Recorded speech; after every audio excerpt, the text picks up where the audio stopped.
welcome back to my channel.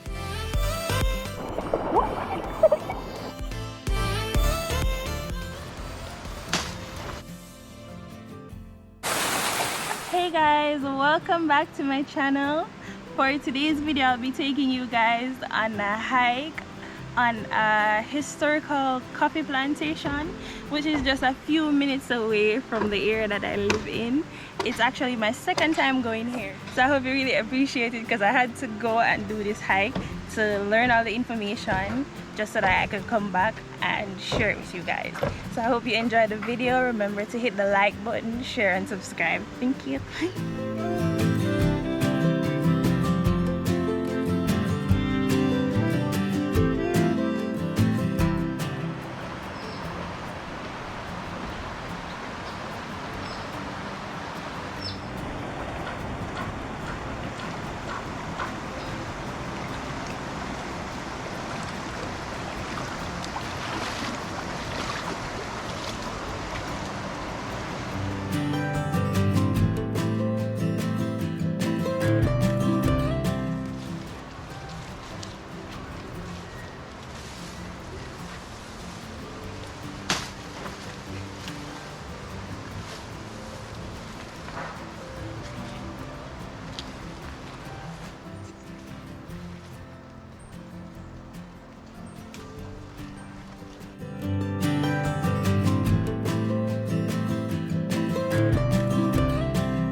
Point for the Maroons. So what they would do is that when the British troops are passing in their carriages and on their horses, the Maroons would be on the top of the hill laying flat on their stomachs, and as soon as the British troops would pass, they would throw, while the British were preparing their weapons to attack the Maroons on the hill, there would be another set of Maroons over here on my left in the trench that would be ready to attack the British with the machete, which in our Maroon language, fun fact, we call the machete afana. So if you ever go to a Maroon community and you hear them ask where is the afana, is the machete they're asking for.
Heavy today.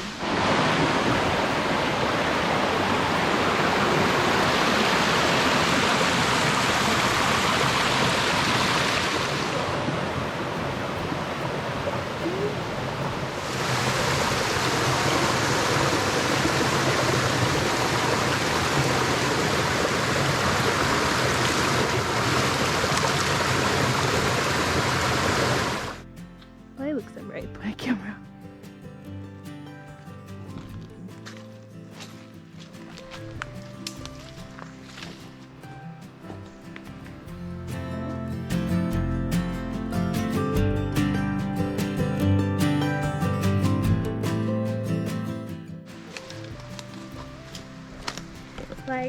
Like, so I know we learned in school about slavery, and they taught us about a lot of what really happened to our ancestors, but like coming here, it feels so surreal. Like, I don't know, like I feel a little bit shaken because to think that I'm actually at one of the sites where terrible things took place. Like, I don't know, like it just made me feel a way to be right here, so right now, to be honest, I don't even like going close to that chain.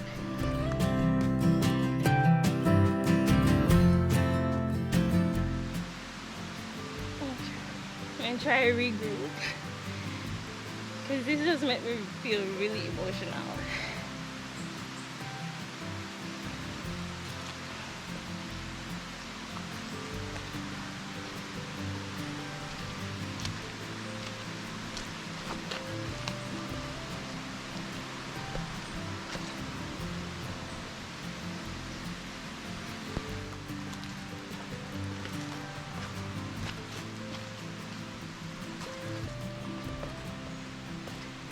So this building right here used to be where they registered the enslaved persons.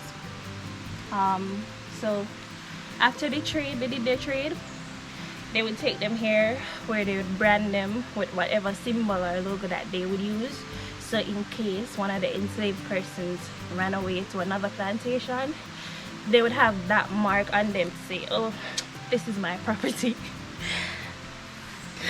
Yeah. So this is where that took place.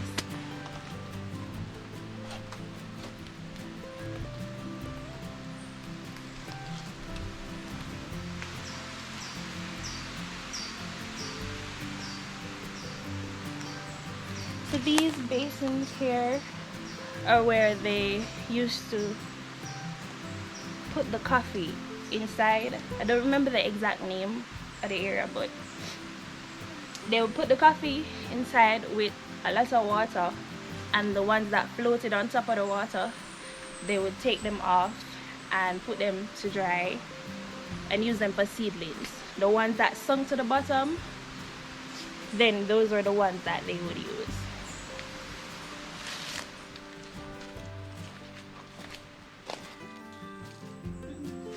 So right here was a well. It used to be 35 feet deep. It's not gonna be that deep now, seeing that years pass. But when slavery abolished and the enslaved persons are still on the plantation, what the slave masters did, instead of letting them free, they would throw them off in the well. A few days after that, the Maroons would revisit the plantation, where they would go around the other side of the well. They removed a couple of the stones from the bottom of it, and so that the water could come from the well, and then they would remove of the other enslaved persons and gave them a proper burial further down on the plantation, so their body never got to leave.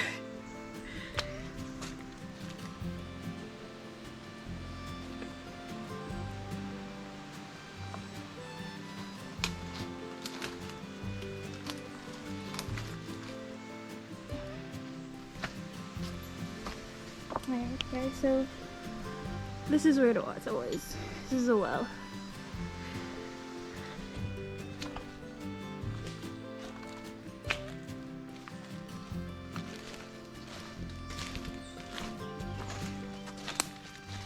So right here would have been the slave quarters. So this is where the persons that were enslaved, this is where they would sleep. They get little to no rest. Right here. Like, and these were supposed to be the windows. These were supposed to be the windows so that they could not get away. Like,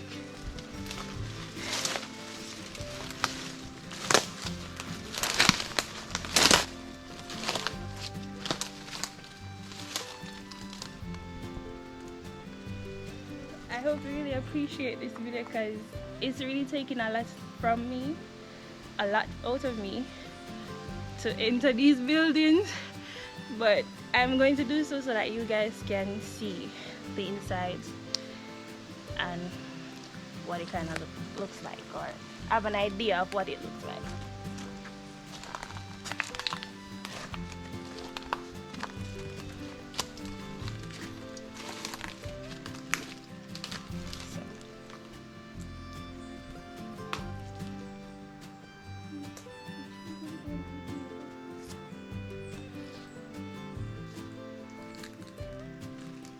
Right here is the area which they removed the unalive persons from. Right down there, they would pull them out from that area down there. And I don't know if you guys can see it, but there's some red markings on the stones. In our culture, they have it to say that that's the blood of our ancestors.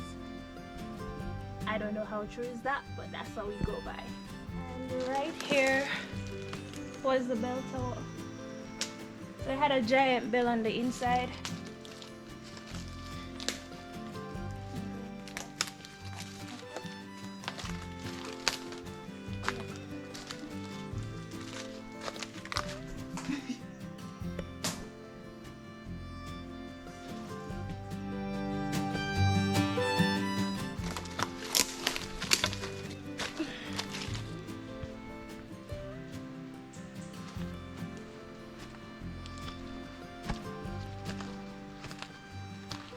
That was the end of the plantation tour. I hope you learned something, hope you enjoyed it, and we're heading back down to the spring now just to take a look at wash off, because you know, if I came here and I didn't go in the water, my name wouldn't be Sham. So just a quick swim and then heading back home.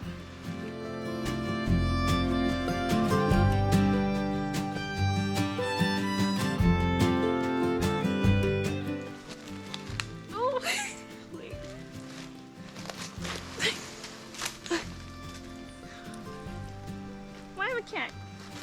First of all, I'm a tall girl, so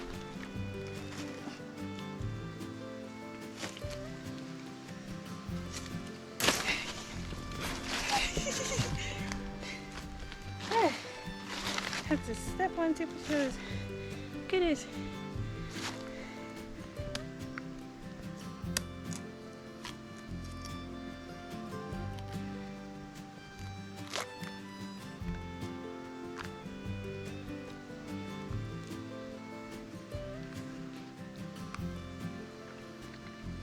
Alright, so this is the chocolate fruit. This is what they would get the seeds from.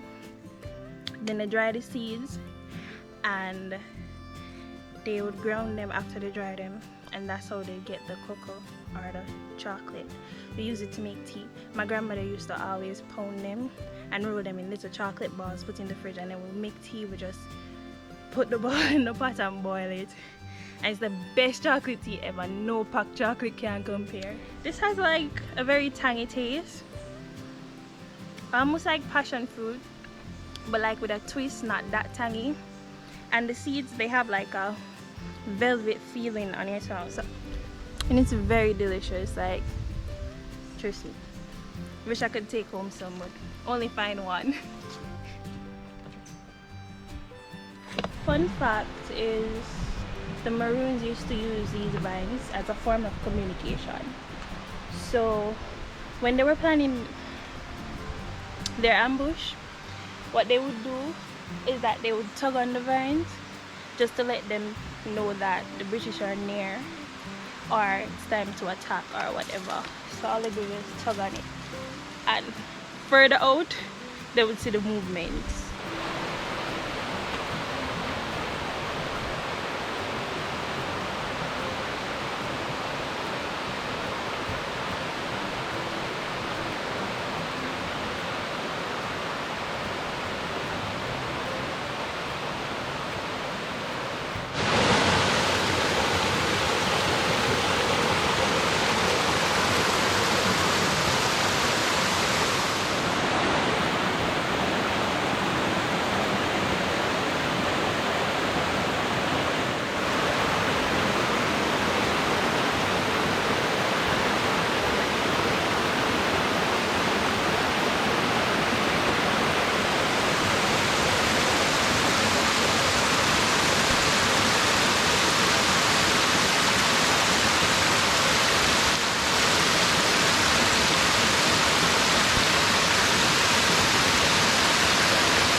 So we've come to the end of the hike. In all, it was about a 3-mile hike, but it was definitely worth it. I hope this video was informative. I hope I was more vocal. I hope I had more volume. And thank you guys for watching. Remember to hit the like button, share and subscribe. And oh, watch your ads.